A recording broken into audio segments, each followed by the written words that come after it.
வணக்கம் ஸ்வஸ்திகா நாச்சியார் உறவுகளே. இப்போ நீங்கள் பார்த்துக்கிட்டு இருக்க ஆலயம் நரசிங்கமங்கலம் காளியம்மன் அக்னி வீரனார் பேச்சியம்மன் ஆலயம்தான். இந்த ஆலயத்தில் ஒரு நூதனமான ஒரு வேண்டுதல் ஒன்று இருக்குது. அதை தான் உறவுகளுக்கு இன்றைக்கி சொல்லணும்னு நம்ம இந்த ஆலயத்திற்கு வந்திருக்கோம்.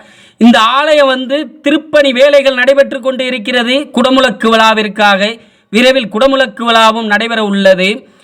இந்த ஆலயத்தில் பாத்தியப்பட்ட 18 கோட்டைப்பற்ற அகமுடையார் சமுதாயத்தில் பிறக்கின்ற பெண் குழந்தைகளை இந்த ஆலயத்திற்கு உட்பட்ட அந்த 60 குடும்பங்களை சார்ந்த பெண் குழந்தைகள் பிறந்தால் இந்த ஆலயத்தில் நேர்த்திக்கடனாக நேர்ந்து விடுவார்களாம். அவர்கள் மாட்டுப்பொங்கல் அன்று மாடுகள் அவுத்து விடும் வரை அவர்கள் அந்த தொண்டை செய்ய வேண்டுமா. இப்படியே 5-6 தலைமுறை வரையிலும் இந்த நூதனமான வழக்கத்தை கொண்ட இந்த ஆலயம்தான் காளியம்மன் அக்னி வீரனார் பேச்சியம்மன் ஆலயம். உறவுகளுக்கு தெரியப்படுத்த வேண்டும் என்பதற்காக இன்றைய தின இந்த ஆலயத்தில் இருந்து நன்றி வணக்கம் உறவுகளே.